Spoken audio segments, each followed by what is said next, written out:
আসসালামু আলাইকুম, আপনারা দেখছেন সিবিএন টিভি ইউএসএ সংবাদ বুলেটিন। সঙ্গে আছি আমি শাহনেওয়াজ রাসেল। শুরুতেই এসেনশিয়াল হোম কেয়ার সংবাদ শিরোনাম।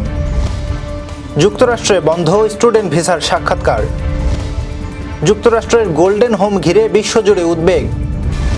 সরকার পদত্যাগ নিয়ে নাটক করেছে মন্তব্য সালাহউদ্দিন আহমেদের। সব মামলায় খালাস তারেক রহমান।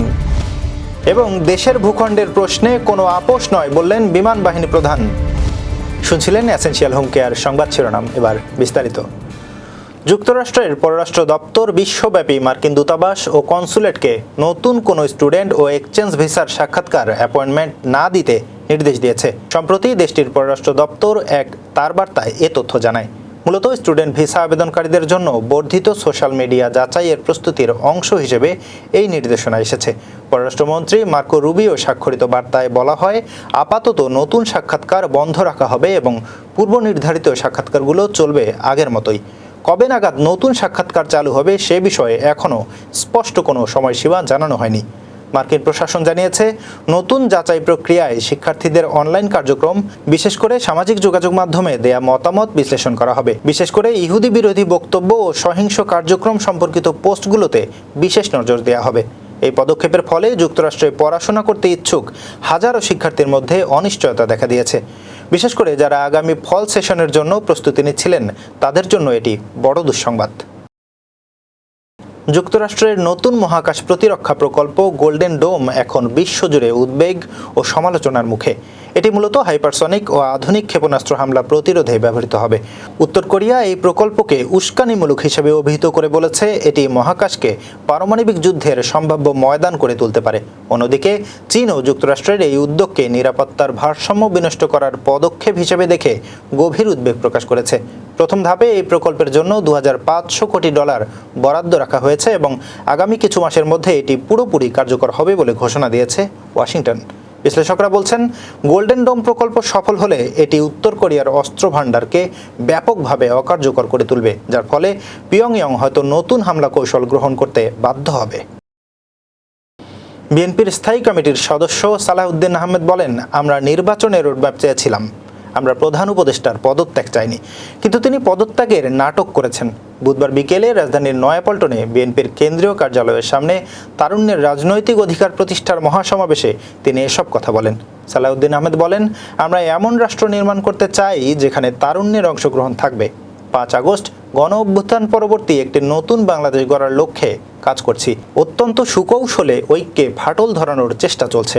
আমরা ফ্যাসিস্ট সরকারের নির্যাতন, নিপীড়ন ও তাদের লুটপাটের কথা ভুলতে বসেছি। আমরা গণতন্ত্রের জন্য রক্ত দিয়েছি, আমাদের সকলকে ঐক্যবদ্ধ থাকতে হবে। দুর্নীতির মামলায় বিএনপির ভারপ্রাপ্ত চেয়ারম্যান তারেক রহমান ও তার স্ত্রী ডাক্তার জুবাইদা রহমানকে খালাস দিয়েছেন হাইকোর্ট। বুধবার বিচারপতি মোহাম্মদ খসরুজ্জামানের একক হাইকোর্ট বেঞ্চ এ রায় ঘোষণা করেন। এর মধ্য দিয়ে সব মামলায় দণ্ড ও সাজামুক্ত হলেন তারেক রহমান। আদালতে দুর্নীতি দমন কমিশনের পক্ষে ছিলেন আইনজীবী আসিফ হাসান, আপিলের পক্ষে ছিলেন আইনজীবী এস.এম. শাহজাহান, কায়সার কামাল ও জাকির হোসেন ভূঁইয়া। রাষ্ট্রপক্ষে ছিলেন deputy attorney general Mohammad Abdul Karim. আইনজীবী এস.এম. শাহজাহান বলেন, যে সম্পত্তিগুলো তারেক রহমানের নামে দেখানো হয়েছে একটিও জ্ঞাত আয় বহির্ভূত নয়, অসাধু নয়। একটি টাকা বা একটি সম্পত্তিও বাংলাদেশের বাইরে নয়। বাংলাদেশের বাইরে এ পরিবারের কোনো ঠিকানা নেই। তিনি আরও বলেন, সেনানিবাসে মইনুল রোডের বাড়ি শহীদ রাষ্ট্রপতি জিয়াউর রহমানের পরিবারকে দেয়া হয়েছিল। সেটিও এ মামলায় দুদক বলছে এটি তারেক রহমানের অর্জিত সম্পদ এবং এটি অবৈধ সম্পদ, অথচ এটি সরকারি নিয়মকানুন মেনে বরাদ্দ দেয়া হয়েছিল। দেশের ভূখণ্ডের অখণ্ডতা রক্ষায় কোনো আপোষ করা হবে না বলে মন্তব্য করেছেন বাংলাদেশ বিমান বাহিনীর প্রধান air chief marshal Hasan Mahmud Khan. বুধবার সকালে বাংলাদেশ মিলিটারি একাডেমি ভাটিয়ারীতে 88তম বিএমএ দীর্ঘমেয়াদী কোর্সের অফিসার ক্যাডেটদের কমিশন প্রাপ্তি উপলক্ষে আয়োজিত রাষ্ট্রপতি কুচকাওয়াজ অনুষ্ঠানে প্রধান অতিথির বক্তব্যে তিনি এসব কথা বলেন। এ সময় তিনি নতুন কমিশনপ্রাপ্ত অফিসারদের স্বাধীনতা ও সার্বভৌমত্ব রক্ষায় সদা প্রস্তুত থাকার আহ্বান জানান। এবারের কুচকাওয়াজে 3 বছরের প্রশিক্ষণ শেষে 155 জন ক্যাডেট কমিশন লাভ করেন, যাদের মধ্যে 128 জন পুরুষ, 23 জন নারী এবং 4 জন ফিলিস্তিনি। ব্যাটালিয়ন সিনিয়র আন্ডার অফিসার সম্রাট জাবির সোর্ড অব অনার ও মোহাম্মদ আব্দুল ওয়াদুদ মাসুম সেনাবাহিনী প্রধান স্বর্ণপদক অর্জন করেন। ফিলিস্তিনি ক্যাডেট মোহাম্মদ ইসবে পান বিএমএ ট্রফি অব এক্সিলেন্স। অনুষ্ঠানে নবীন অফিসাররা আনুষ্ঠানিকভাবে শপথ গ্রহণ করেন। আমাদের ভৌগোলিক অখণ্ডতা, স্বাধীনতা ও সার্বভৌমত্বের প্রশ্নে কোনো রকম আপোষ করা হবে না। বাংলাদেশ সেনাবাহিনীর প্রধান কাজ হচ্ছে নন ট্রেডিশনাল থ্রেট সহ সকল বাহ্যিক ও আন্তঃরাষ্ট্রীয় হুমকি থেকে দেশের নিরাপত্তা ও প্রতিরক্ষা নিশ্চিত করা। এবার কর্ণফুলী ইনকাম ট্যাক্স সংবাদ শিরোনাম। নিউ ইয়র্কে জোহরান মামদানির সমর্থনে সভা। নড়াইলে যুক্তরাষ্ট্র বিএনপি নেতার উপর হামলার প্রতিবাদে নিউ ইয়র্কে সংবাদ সম্মেলন। এবং নিউ ইয়র্কে বর্ণিল আয়োজনে সম্পন্ন হলো আমেরিকান কারি অ্যাওয়ার্ডস 2025। আবারও স্বাগতম সিবিএন টিভি ইউএসএ সংবাদ বুলেটিনে। শুনছিলেন কর্ণফুলী ইনকাম ট্যাক্স সংবাদ শিরোনাম। এবার বিস্তারিত।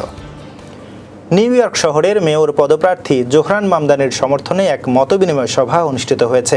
মঙ্গলবার সন্ধ্যায় জামাইকা সেন্ট্রালে স্থানীয় সংগঠন MAU ভোটের আয়োজনে এই সভায় প্রবাসী বাংলাদেশি, দক্ষিণ এশীয় ও অন্যান্য অভিবাসী সম্প্রদায়ের ব্যাপক উপস্থিতি লক্ষ্য করা যায়। সভায় জোহরান মামদানি বলেন, নিউ ইয়র্কে জীবনযাত্রার ব্যয় দিন দিন বাড়ছে। আমি এমন একটি শহর করতে চাই যেখানে শ্রমজীবী ও অভিবাসী জনগণ তাদের ন্যায্য সুযোগ সুবিধা এবং সম্মান নিয়ে বসবাস করতে পারবে। আলোচনায় অংশ নেয়া কমিউনিটির সদস্যরা শহরের আবাসন সংকট, স্বাস্থ্যসেবা, কর্মসংস্থান ও অভিবাসন সংক্রান্ত সমস্যাগুলো তুলে ধরেন। জোহরান মামদানি প্রতিটি প্রশ্ন মনোযোগ দিয়ে শোনেন এবং ক্ষমতায় আসলে কমিউনিটির সঙ্গে নিয়মিত সংলাপ চালিয়ে যাওয়ার প্রতিশ্রুতি দেন। সভায় অংশগ্রহণকারীরা বলেন, জোহরান শুধু একজন প্রার্থী নন, তিনি আমাদের মতো মানুষের কণ্ঠস্বর। তার কথায় বাস্তবতা এবং আন্তরিকতা আছে। সভা শেষে উপস্থিত সবাইকে আগামী 24 জুন অনুষ্ঠিতব্য ডেমোক্রেটিক প্রাইমারিতে অংশ নিয়ে জোহরান মামদানিকে ভোট দেওয়ার আহ্বান জানানো হয়। নড়াইলে যুক্তরাষ্ট্র বিএনপি নেতা আব্দুল লতিফ সম্রাটের ওপর সন্ত্রাসী হামলার প্রতিবাদে নিউ ইয়র্কে সংবাদ সম্মেলন অনুষ্ঠিত হয়েছে। গত সোমবার সন্ধ্যায় যুক্তরাষ্ট্র বিএনপি ও অঙ্গ সংগঠন সমূহের যৌথ উদ্যোগে এই সংবাদ সম্মেলন আয়োজন করা হয়। এতে নেতৃবৃন্দ অবিলম্বে হামলাকারীদের গ্রেপ্তার ও দৃষ্টান্তমূলক শাস্তির দাবি জানান। সংবাদ সম্মেলনে আব্দুল লতিফ সম্রাট বলেন, আহত অবস্থায় হাসপাতালে চিকিৎসা নিয়ে নিউ ইয়র্কে ফিরে চিকিৎসকের শরণাপন্ন হয়েছি। সামনে নিয়মিত থেরাপিও নিতে হবে। তিনি ক্ষোভ প্রকাশ করে বলেন, দলেরই নেতাকর্মীদের দ্বারা প্রবাসী নেতারা আক্রান্ত হচ্ছেন, যা অত্যন্ত নিন্দনীয়। বিএনপির কেন্দ্রীয় নেতা গিয়াস আহমেদ বলেন, তারেক রহমানের আহ্বানে সাড়া দিয়েই প্রবাসীরা এলাকায় গিয়ে রাজনৈতিক কর্মকাণ্ডে যুক্ত হচ্ছেন, অথচ তারা হামলার শিকার হচ্ছেন। তিনি প্রবাসীদের জন্য সংসদে 10% কোটার দাবি তুলে ধরেন এবং বলেন, তাদের অবদান অবহেলার শিকার হচ্ছে। সংবাদ সম্মেলনে মোস্তফা কামাল পাশা বাবুল, MA বাতিন, বাবর উদ্দিন, শাহাদাত হোসেন রাজু সহ যুক্তরাষ্ট্র বিএনপি ও অঙ্গ সংগঠনের নেতৃবৃন্দ উপস্থিত ছিলেন।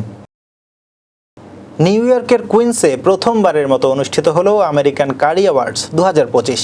গত 24 মে টেরেস অব দ্য পার্কে আয়োজিত এই বর্ণিল অনুষ্ঠানে যুক্তরাষ্ট্রসহ বিশ্বের বিভিন্ন দেশ থেকে অংশ নেন খ্যাতনামা শেফ, ফুড ব্লগার, উদ্যোক্তা ও প্রবাসী বাংলাদেশিরা।